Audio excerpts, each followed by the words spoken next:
Maka Rasulullah pernah ditanya, "Ya Rasulullah, ada orang baik agamanya, bagus ibadahnya, tapi dia meneteskan air mata orang tuanya, dia mengecewakan orang tuanya."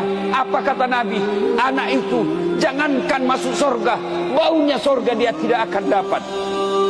Bersyukur kita yang masih hidup orang tuanya, meskipun sakit, meskipun menderita orang tua kita, lalu kita merawatnya bertahun-tahun.